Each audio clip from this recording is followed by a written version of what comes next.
accordance with Chapter 220 of Massachusetts General Laws, you're hereby reminded that this meeting is being recorded. And these microphones are pretty sensitive, so if you don't want to be recorded, keep your silence. We're also being live streamed over the internet, and some questions could come in from over the internet. But of course, you're here, so we'll get to your questions first. When we do have a question period, please line up along that side line up for that audience microphone right there. Today we'll be covering a general range of things happening in the pinball business or pinball history. We'll have some late-breaking news during the course of this afternoon, some that I know of and some that I'm anticipating. And then this evening will be Lloyd Olson with the LTG show. For our first presentation, this is the story of the fruitiest machine yet to come out in the world of pinball. Greg Freres here, well known as the artist, Harlem Globetrotters, Speakeasy, Lady Luck, a very, very different looking game. And then on into the whole Party series, and Elvira, Dr. Who, Party Zone, where he worked with Dennis. And also Star Trek. Let's not forget that Greg was involved with Star Trek art and helped Jersey Jack with Wizard of Oz. And most recently, the game that they're going to talk about today, Dennis. I went through my list of the people who were at Pinball Expo 85, and I found your name there. So you were one of the people who was trying to get hooked up with the industry in the mid-'80s, and after doing your cabinet deal with them. Oh, yeah. And then you came in for the Special Forces, and then your first party game, Party Animal, and on into all the other party games. Indy 500, Whitewater, big crowd pleaser. Pirates of the Caribbean, or Caribbean, either way. And now, the game that we're going to hear about. So, the other company in pinball, Whizbang Pinball, gets to tell their story. So, Greg, come on up. Thank you.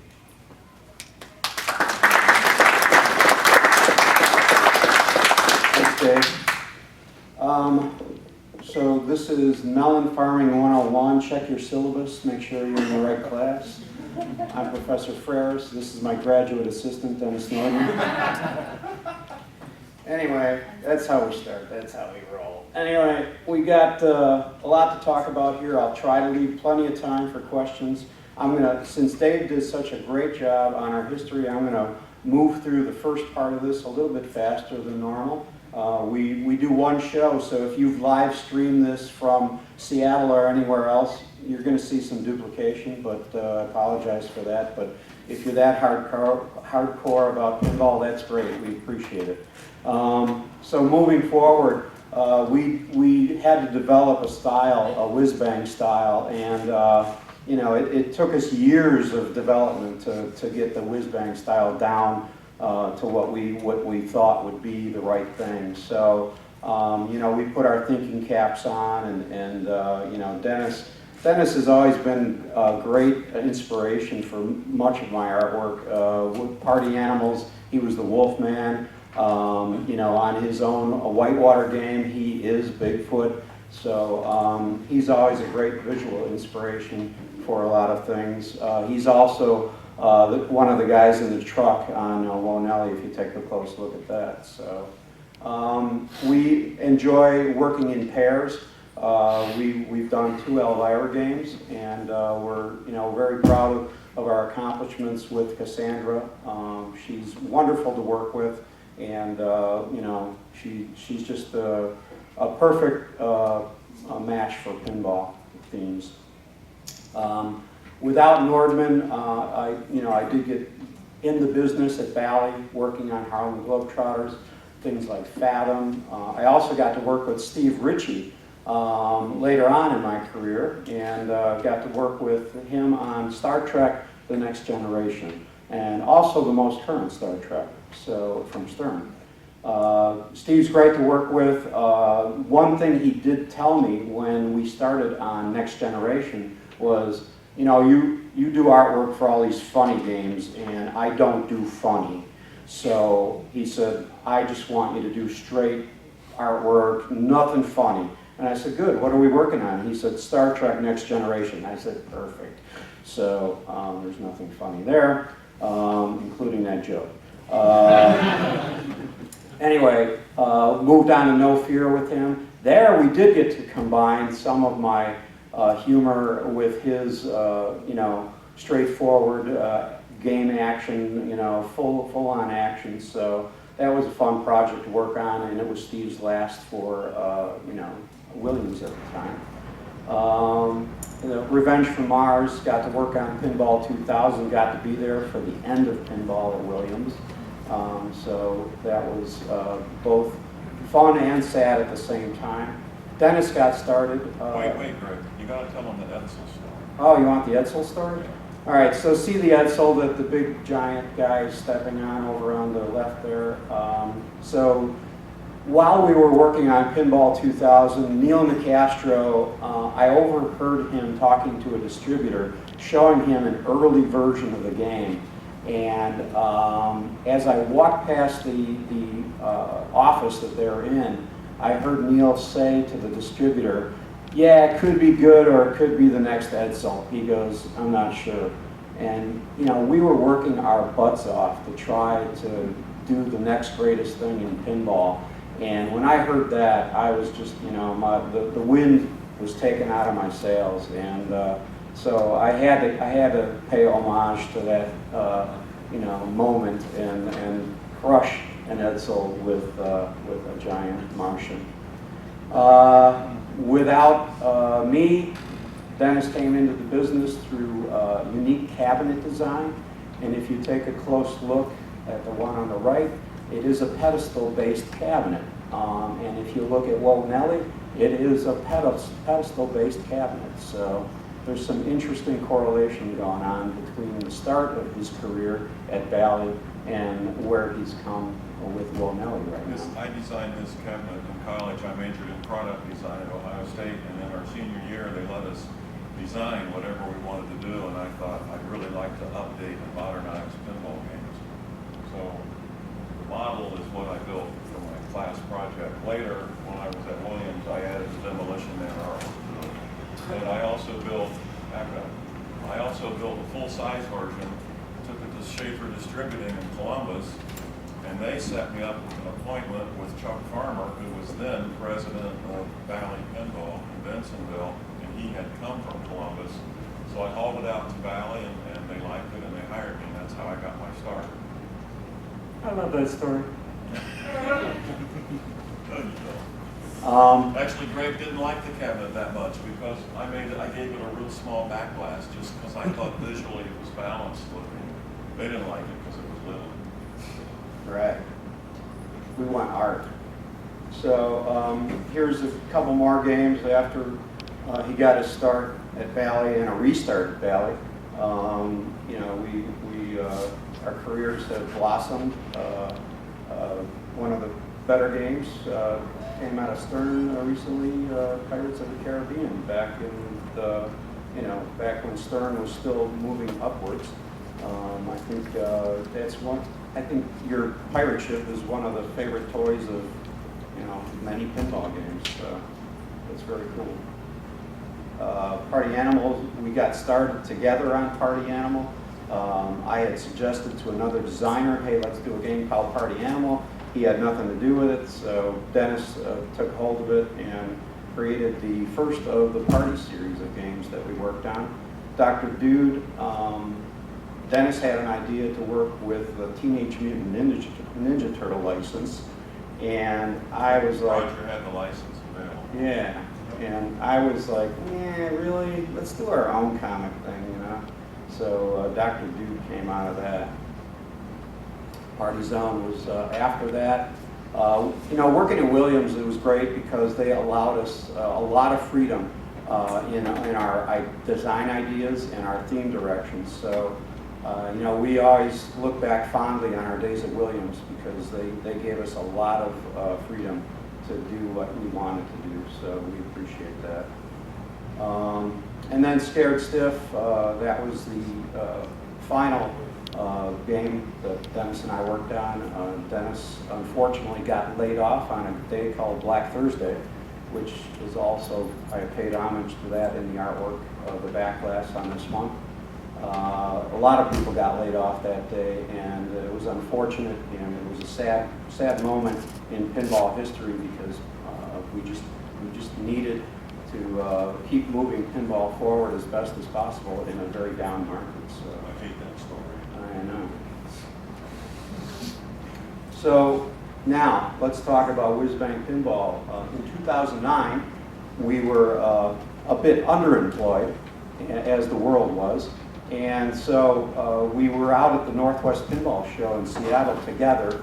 We hadn't seen each other for a couple of years, and we decided that we needed to try something a little different. I kept hearing everybody talk about custom games, and to me, I was like, wow, custom games would be cool to work on. Never thought of that, you know, being an industry insider, so I started bantering that around, and the day we left Seattle, we had breakfast at the Cafe Mecca and Bar, and came up with some ideas of this custom approach to pinball. I said, you know, we're just two industry guys.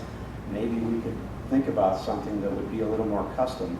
So we got in our Woody and took off to the airport and had a great breakfast.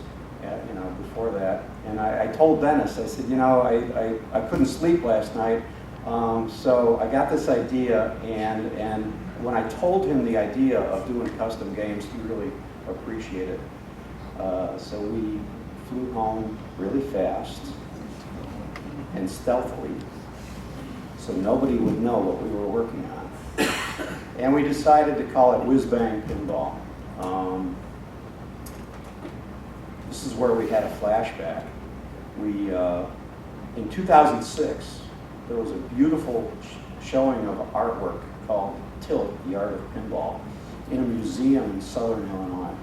And it was the best curated art show for pinball that I have ever been a part of. They really did a nice job. It was a legitimate art museum. They had games, they had original artwork, we showed sketches and, you know, finished art and finished games. So it was really a nice show. And at that show, I hadn't seen Dennis since the layoffs around Scared Stiff time. So It was a few years. yeah, it was a long time. And Dennis decided he really liked this Continental Cafe game, and he thought the retro quality of it was just unique. So he bought I it. like the cabinet because it was weird. Yeah, he bought it and brought it home. And basically put it in his garage in 2006. And when we had breakfast that day in Seattle, he said, you know, I've got an old EM game at home that we could use. And maybe we could like hot rod that thing and turn it into something cool. So When the guy delivered it to me at Stern, the back glass was cracked in two, so he gave me a discount, but you can't get back glass discount. and as it turns out, it's not a great playing game, but we decided that we were going to use it as a host game, just taking an old car and turning it into a hot rod. That was our next approach of how we were going to handle everything.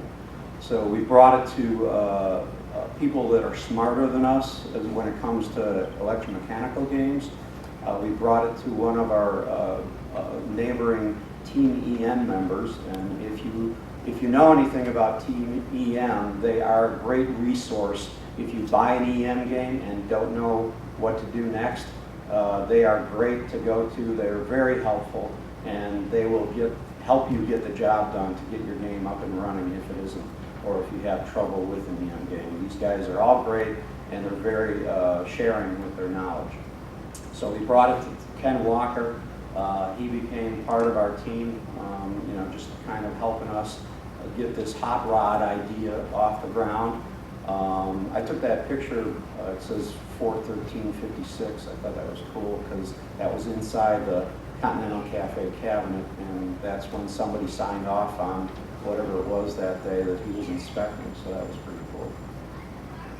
So we come to the pitch. So Dennis calls me, it was about July of 2009, and goes, okay, I got this great idea.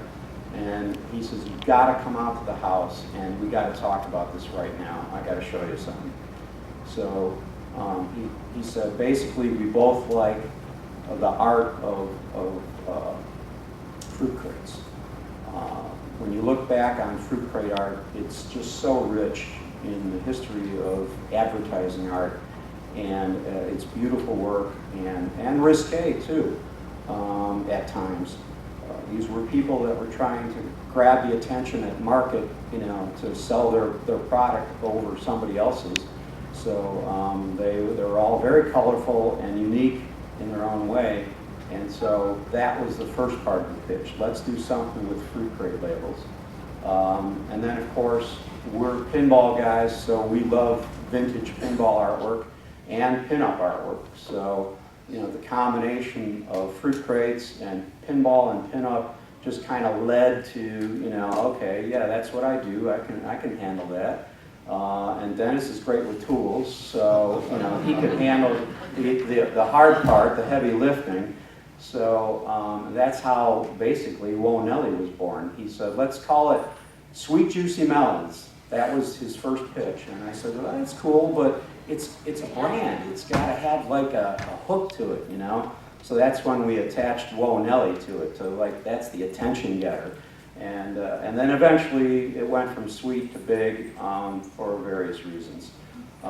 This was the sketch that Dennis showed me for the cabinet, and I was blown away. I was like, oh my God, that is perfect. There's nothing wrong with that. It's just the right way to go. So those are real fruit crate labels too. I didn't make that up. Yep, those are pulled right from the internet just to get the point across that this is anyway. So then I went home and started sketching and coming up with ideas and getting things moving forward. There it is, Sweet Juicy Melons. So this was. You'll notice on that glass there was 2 score displays. Oh, yeah. So we just thought we were building one game, a work of art, we called it, that we were working on. So we decided, let's just make it a one-player game and you'll have more room for art. So that made Greg happy. Thank you. So the garage phase starts now. This is when the real heavy lifting starts. So Dennis had to get busy on this cabinet, and he chopped it. He took the angle off of it and just turned it into a crate shape, just a rectangular piece, which led to more trouble than he thought it would, right? Yeah, this particular game had it had an old-fashioned ball lift where you push a lever to lift the ball up to the play field. And when I cut the cabinet down, it changed the geometry of that ball lift. The ball lift groove was in the side of the cabinet. So it changed that geometry. So what I ended up having to do was cut out a special piece of wood to fill in that ball lift and then channel and then route another one. And so the first time I routed it, I had my plunge router. I had a guide all set up so I could get the right curve, but I forgot to set the depth on the plunge router, and I plunged right through the cabinet.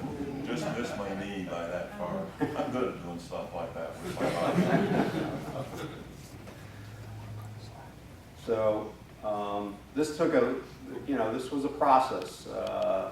He fitted pieces of wood on to frame it to make it look more like a crate. We kind of knew where we wanted to put artwork with decals to give it the illusion of a fruit crate. Outside, behind his workshop, that's where the real magic happened, right? Yeah, I have this gravel area out there, so I wanted to make these pieces of wood look old and beat up, so I threw him on the ground and jumped all over him and stomped on him and beat him with screwdrivers. I wish we had video of that. Then I torched it and wire brushed it, and I just beat the hell out of it. It was fun. Cathartic. So this is taking shape, you know, with the way we were moving forward. You know, we decided to put slats on the base crate, you know, to give it the illusion that there's actually fruit inside. So that's kind of how that ended up. And this was before we went to Expo in the fall of 2009, this is about where we were at, and this is what we were going to bring to Expo. And when we brought it, everybody at Expo was like, well, when are you going to put the legs on? And we said, well, we're not going to put legs on it. Well, why not? Because the crate is holding up the game. We couldn't, that was the biggest question at Expo, was when are the legs going to go on? So I guess people really want legs on pinball games. So. Now it's mounted to the crate, it's bolted to the crate, but it's bolted with these rubber motor mount type things that have a stud coming out each end. Yeah. So it's still flexible, you can still shape the Yeah, game. we have. And there's leg levelers in the bottom of the crate. We have pictures of that later, just to illustrate better. So this is me when I was thin. And this is Pinky, another Continental Cafe that we acquired, and So people Chops. said to us, why don't you build more than one game? Yeah. We only had one Continental Cafe, so we started looking for more. We found 3 more. Yeah, so that's how we ended up with 4 games. Everybody said, how'd you arrive at 4 games? Oh, we found 4 Continental Cafe games, so that's where we ended up. We did not want to go beyond 4. People tried to convince us to do 30 or 50 in Dennis's garage. And we said, nope, we are not manufacturers, we are designers, and we are going out on a skinny branch here just to get these 4 done. So we don't want to fall off that skinny branch. We knew what our limitations were. We knew that we were not manufacturers and didn't want to ever be manufacturers. Building 4 games was tough enough. This is really where the heavy lifting came in when we needed more help. We recruited Mark Wayna. Mark worked with us at Williams. He worked on Scared Stiff and Indy 500 with Dennis. A great guy. He's got a lot of EM games in his collection. So between him and Ken, they really did a lot of work to get the EM components wired up onto the new playfield for Warnelli.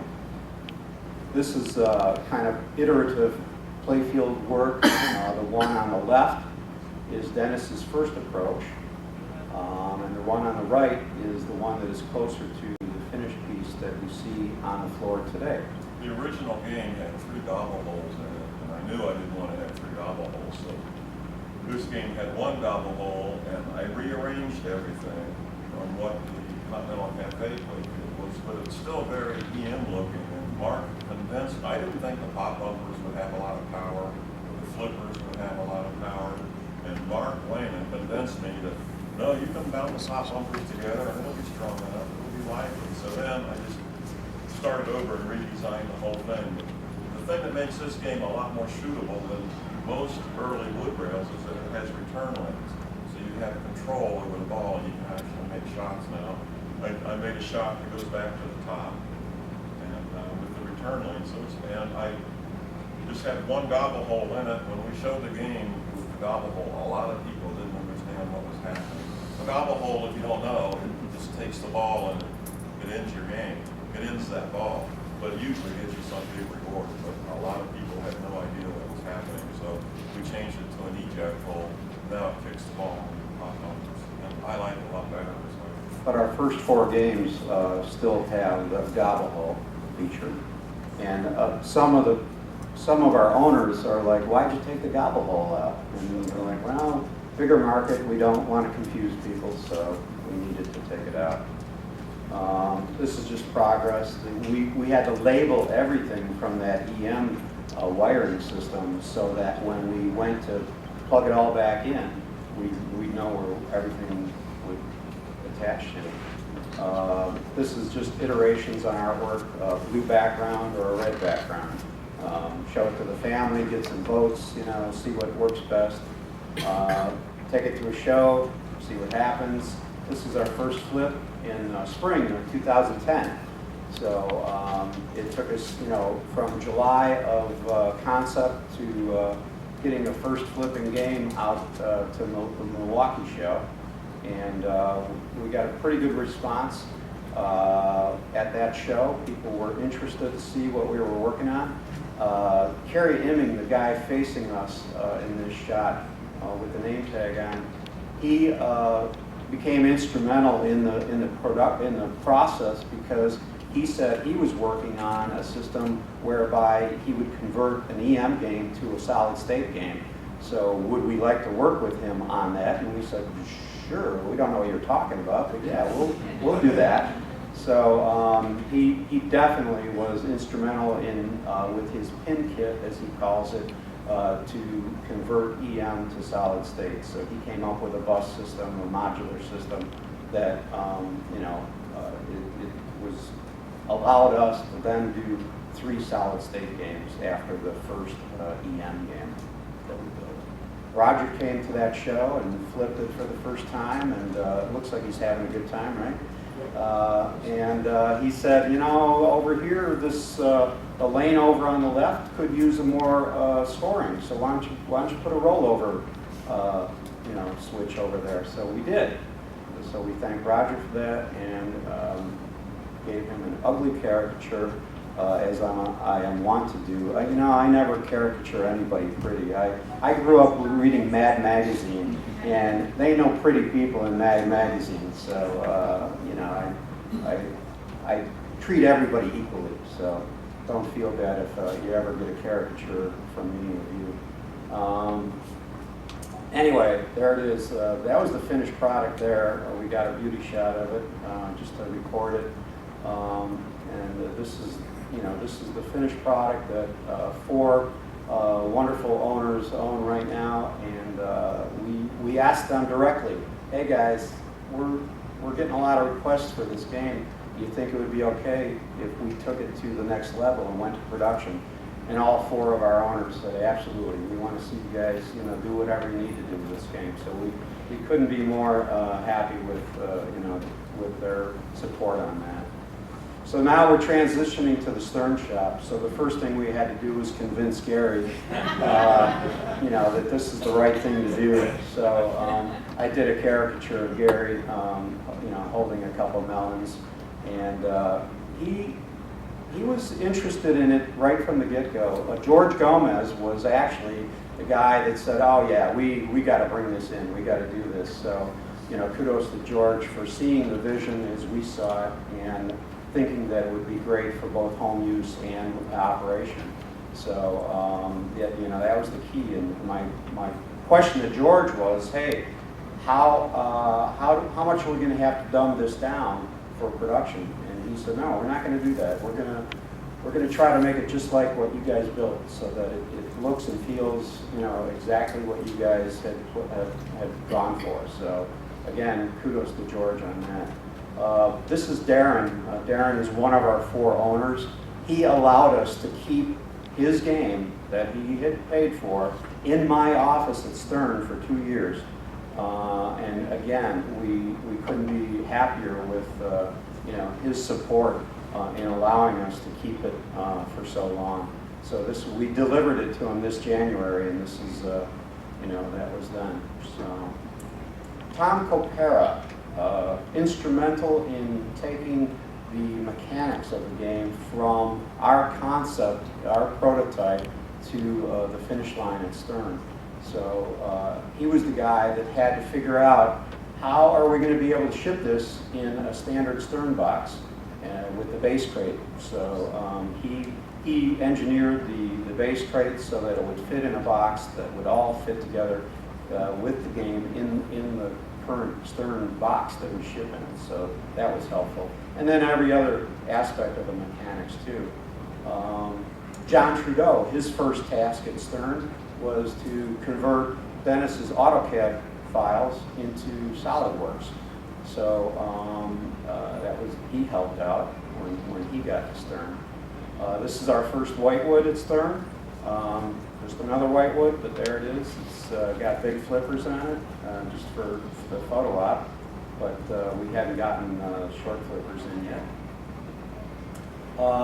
Yeah, and this was the big deal. This is a beauty shot of one of our 4 games, and this is, you know, what we brought to our cabinet company, Churchill, to say, hey guys, I know what you guys build pinball cabinets every day, all day long, but this one is a little unique, you know, and we brought them out to look at the game, and they basically had a heart attack because it's so different compared to what they're used to doing.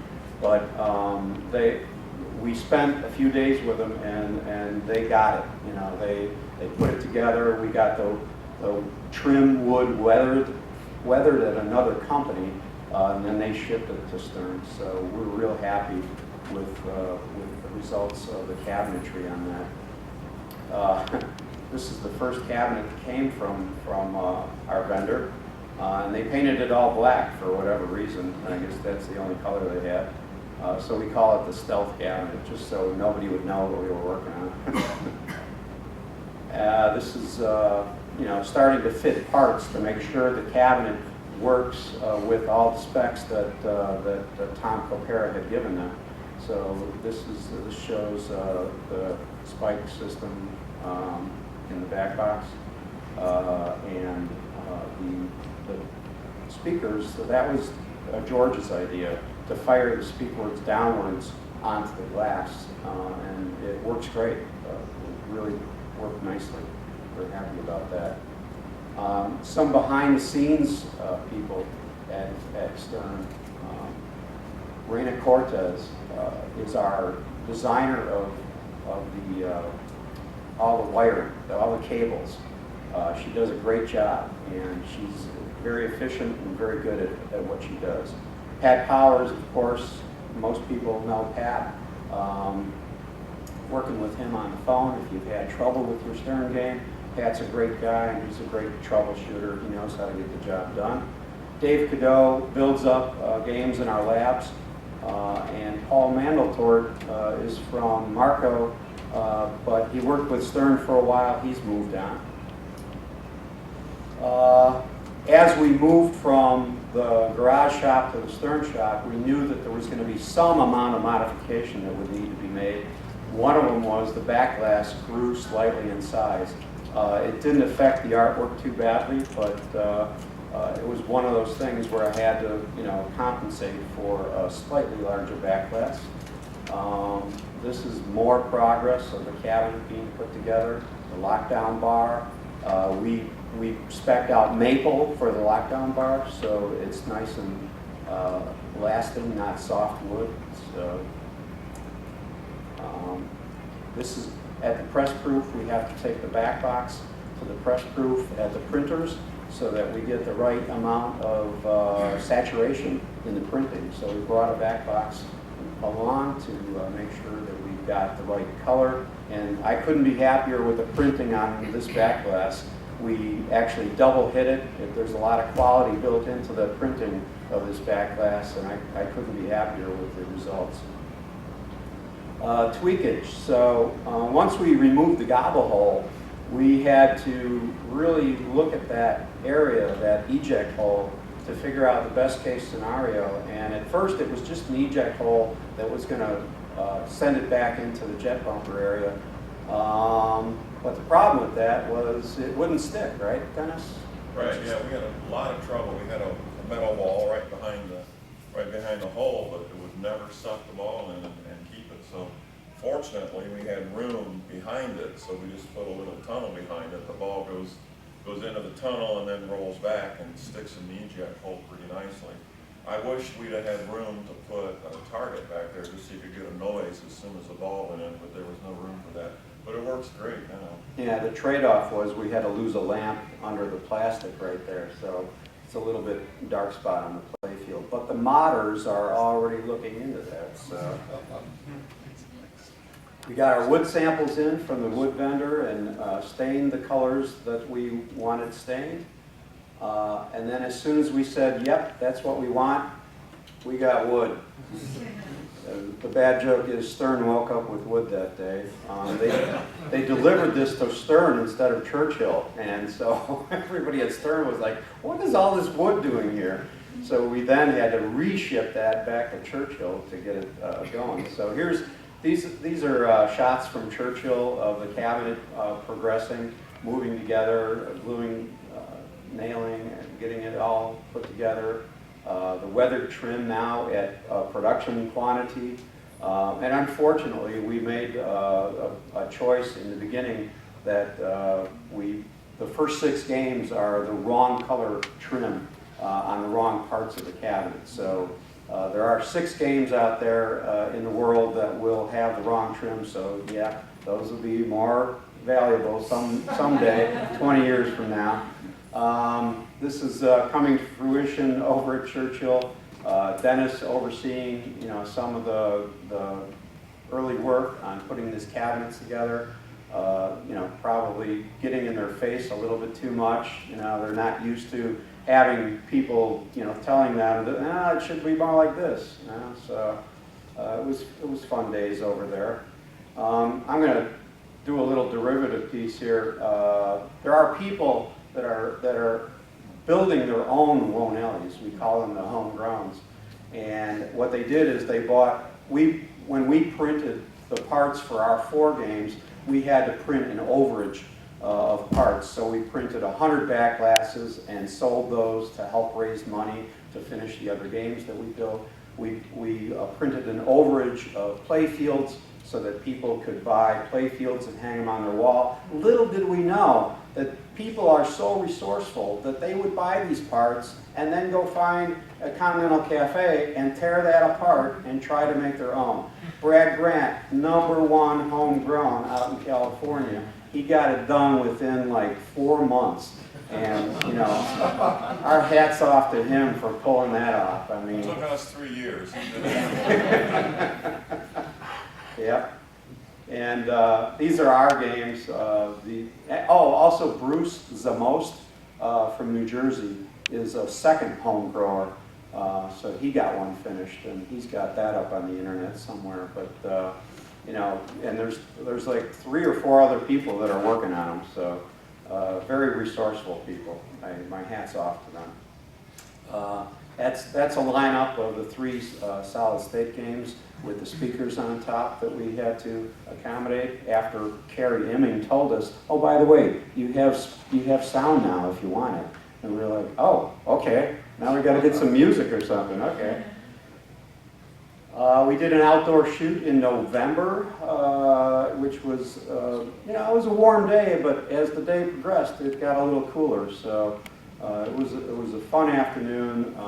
Charlie from Spooky Pinball told us, I know the perfect person that could be a model for you if you ever do a photo shoot. So his wife worked at a bank, and the bank president's daughter is now Melanie, and so there she is.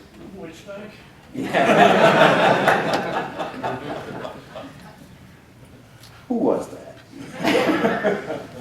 Anyway, this is at Stern. This is games coming together, and there you can see at the front. On my decal for the coin door decal, I have gray wood, but we have brown trim. So those are some of the first games that went out the door with the trim reversed.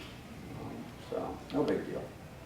This is Dennis approving playfields at our playfield vendor. Rack playfields, his first playfields. And Dennis can't, just live with it the way it is. It's got to be perfect. So he was out there on the first 6 games getting them prepared to go to shows. We had a photo shoot game that Jim Shelbert helped us photo shoot. We went on the line when we got started to make sure everything was getting screwed together properly. Bigfoot showed up one day to put his approval on it. Don Thorne is another behind-the-scenes guy that you don't always hear about. He runs our whole factory. Does a great job. It's a tough job, and he's right there finding things that might be wrong and getting the trouble out of the way before it becomes a bigger issue. Al Dale is our manager of operations, great guy. We have fun with Al, and he didn't want his picture taken, but we got him anyway. This is Tom Cocara and Dennis putting together one of the base crates, one of the first base crates. Again, with the wrong color wood, it should be brown, but it was red. We took it to Texas. We've been on the road quite a few weekends supporting Wonelli. So we got a really warm reception at the Texas show with the first prototype games that we brought there. People, every show we go to, we hear the same thing, and it's wonderful to hear this. This game is not what I thought it would be. It's better than I thought it would be, and we really appreciate hearing that, because you can't tell the book by its cover. You can't tell the game by looking at a picture of it on the internet. So if you haven't already played it, please come out, talk to us, and have a good time, because we really feel there's a lot of fun and quality built in. It's a unique blend of old and new. Right. It's very hard to understand what that is until you actually play it, because playfield is very simple. This is a perfect example of the classic rule of game design, and that is easy to understand, difficult to master. And that's what this game is. Very simple to understand, but it's very difficult to score over 3,000 points. This is a shot at Milwaukee this year. Kerry Imming playing the game, the guy that designed our first board set. Uris, one of our buyers, to the left of the game there. So, it's all coming together. People are happy to see it come together. Todd McCullough out at Seattle. So the picture on the right, this is great. All of us are standing. Nobody is crouching.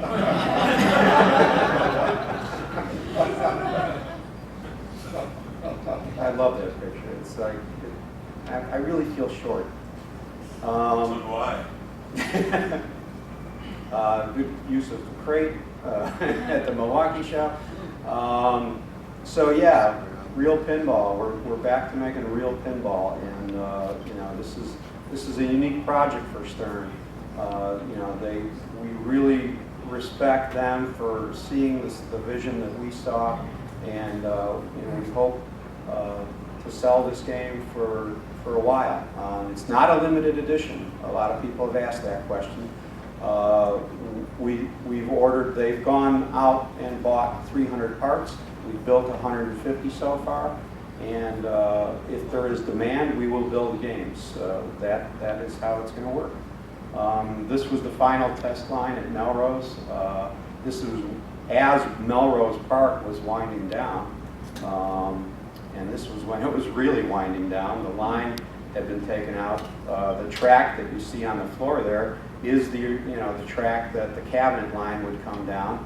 If you've ever been to the Stern factory in Melrose, that's what was left that day of all the lines at Stern. So it was pretty barren, and we were still getting these last games out the door from Melrose. So I believe Wonelli could be considered the last game at Melrose, but I'm pretty sure that's true. So we'll see how history plays out. These are the first cabinets at Elk Grove Village. So here we go. Brand new home. First play field's on the line at Elk Grove Village. Historic. Jack Benson is our programmer. Young guy. He knows what he's doing. He's got a lot to learn. He knows we're old. We know he's young, and we work pretty well together. So he has respect for us once in a while. Maybe on a Friday afternoon he has respect for us, and we give him a lot of grief. But we've had a lot of fun working with Jack, and he's learned a lot about pinball in a very short time. He's a great player, and he just wants to make great games. So that's what we need in the business. This is Barty. She is our final inspection line supervisor. She also has been in pinball for many years and really, really does a great job with what she does. She'll shut down the line if she sees some flaws that she doesn't like. Everybody gets angry with her, but she holds her ground because she wants quality products. Right.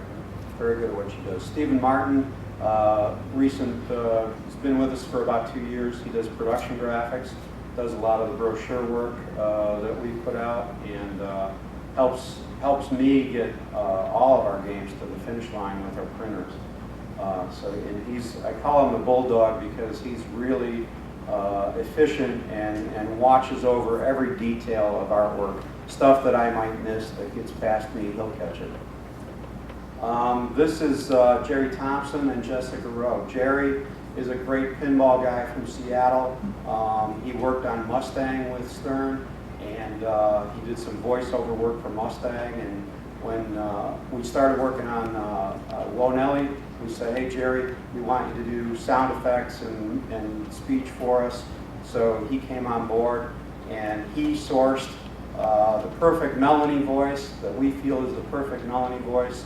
Jessica Rowe from New Orleans or Louisiana. When we heard her sample, we were like, oh yeah, that's the one. So we'll give you. There it is. Let's see if this works. It might. Sharp as a pinball. How'd that happen? You're about as sharp as a pinball. So that's Melanie's Papa. And then Melanie comes back with, oh, lighten up, Daddy. so anyway, we try to build in choreography with speech and sounds and music and try to make the entire experience entertaining. And especially with this game, we want the owner of the game to experience a deep set of sound effects and music and speech. We don't want the speech to get annoying or grating, so or repetitive. So we've definitely built in a lot of speech for this game that will be coming. The other crazy thing that happened here with the Farmhand character, we got Rod Olson through Jerry. He's just a friend of Jerry's, and Jerry said, hey, I got this guy, he's fun to be with, and he just wants to do some speech for the game. So he ended up becoming the guy on the backlash that's crazy. And it just like, it worked so well. We were like impressed with his work, and we basically let him go. It's like, we told Jerry, just get in your studio with him and just let him go, you know? Just whatever he comes up with, we'll use it, you know? And so he's been great. So anytime you hear any cackling or crazy stuff, that's Rod Olson. He brings a lot of life to the game, and we're very appreciative of that. I keep losing that. There we go. I like big melons and I cannot lie.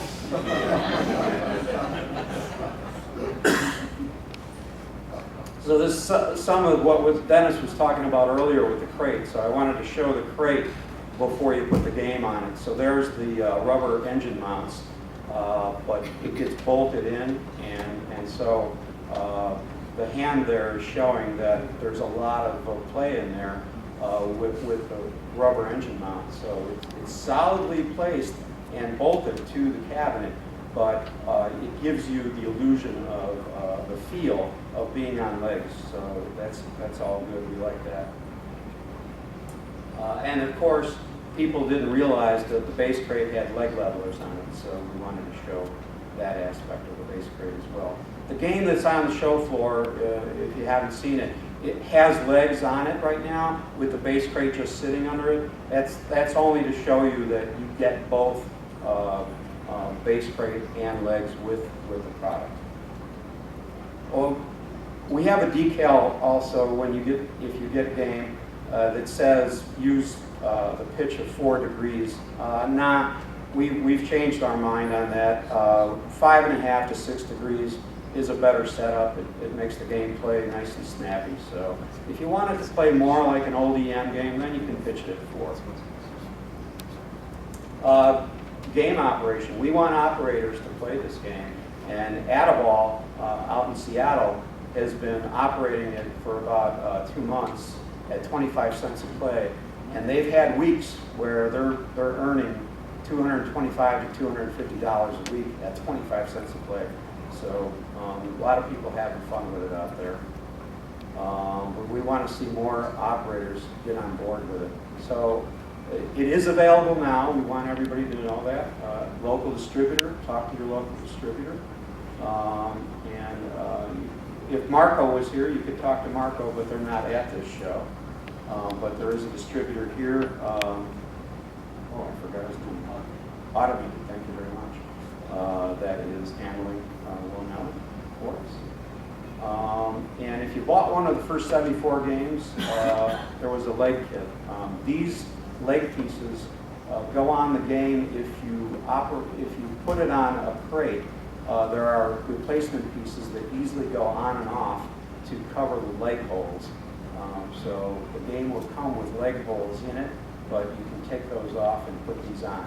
Since the first 74 games, you will get that automatically, but the first ones that went out did not have those, so we sent out a kit recently. If you're one of the first 74, you can talk to your local distributor and get that kit, which includes an uncrushed beer can. And there's the beer can. We're working with local breweries to see if we can actually get a summer blonde ale out of this. So we really want to see that happen too. That'll be fun. And of course, we have swag.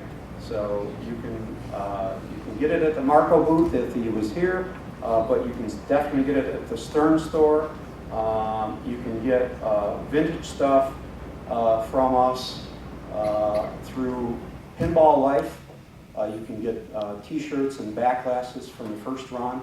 And you can go to Marco for t-shirts as well. So if you need any swag, see those people. And that is the end of the show. Did you get that? Was that a challenge for Stern to somehow come up with that, or just a stepper motor? What is it? No, what's the engineer's name? There I go again. Tom Capera had experience in slot machines, so the score reels are run by stepper motors. They're very similar to a slot machine reel, and we actually had them injection molded. Okay. Can you talk about updating the score from, like old EMs usually chase a special within a single ball with all resets to the next ball. Juicy Melons, you're sort of chasing the score ongoing throughout the game, and it's a very classic Nordman in that, like, here's your next shot, here's your next shot, here's, did you work on the scoring for the game, or did somebody else do the programming for it? Well, I didn't do the programming, as you saw, Jack Benson did the software, but we all had input to the scoring and how it works. And actually, since we eliminated the gobble hole, the scoring feature that we have now, which is called Thumpin' Time, there goes my brain again. That was created by Greg and Mark Wayne, and I really liked it. Yeah. So you can just keep building Thumpin' Time. You make the lanes, you like the pop bumpers, you go into the eject hole, you get Thumpin' Time, and then the lanes start flashing, and you start it all over again with higher values. Great. Nice work. Thanks, guys. Thank you. What was your favorite game that you ever worked on? I get that question asked a lot, and to be honest, each game I'm working on is my favorite game. The game that I work on currently is always my favorite game. But apparently Whitewater has been my most popular game.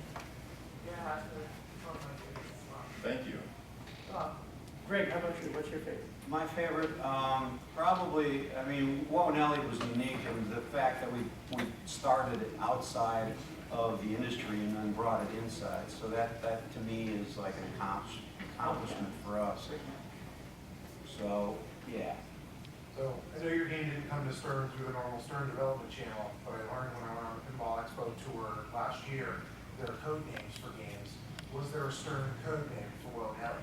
I don't think we ever had a code name for Woe Nelly because the public already kind of knew that that was available. So, Jared, do you have anything on that? Yeah. All right. So on the Stern Facebook page, there was a video shared by by a local place called Logan Arcade in Chicago, where they seem to have hooked up some physical chimes to your game. Do you know anything about that? Is there anything you can elaborate on physical chimes in Willow? Sure. We opted not to put chimes or bells in the production version because once you can put it on location, you can't turn bells down. You can put tape on them, you can disable them, but you can't turn them down. So we decided not to put the bells in the production version. So what we can do though, if the wiring is all there, we got to a point where we ended up putting the wiring in, and so you can physically attach a set of chimes or 3 bells to the game and have it work. A lot of EM purists would have talked to us and would like to turn the music off, turn the sound off, and just have bells. So we are going to be able to accommodate that, and we are thinking about doing maybe a kit for that would be available at some point in the future. So you can make it play just like an EM if you want to. Just put the angle back down to 4 degrees and turn the chimes on, turn the sound off. So you got 2 games with this game actually. Yeah, you got an EM and a solid state. But yeah, you can, what was I going to say? Forget it. Okay, and so Stern Pinball really considers Willow what a new segment that they call a studio release, which is we're sort of starting to see Stern develop kind of new segments with what they call cornerstone games, and now and then contracted games. Now we see like what they call a studio release. So it's like so this is obviously Stern's first studio title. Do you foresee a future where there's more studio titles and where you guys might be involved in that? Not elaborating on anything specifically, but down the road, or do you anticipate something more like Wonelli, where there could be a game that's made within the games they normally release in a normal production year? Yeah, we hope so. It's a little different dynamic now. I've been working at Stern for 2.5 years now. So Dennis and I aren't on the outside together anymore. He's still independent, so it'll be a little tougher to pull that off, but we would love whatever measure of success that Stern needs from O'Nelly. We hope that we reach that benchmark and are able to do a second design for that studio title that they've given.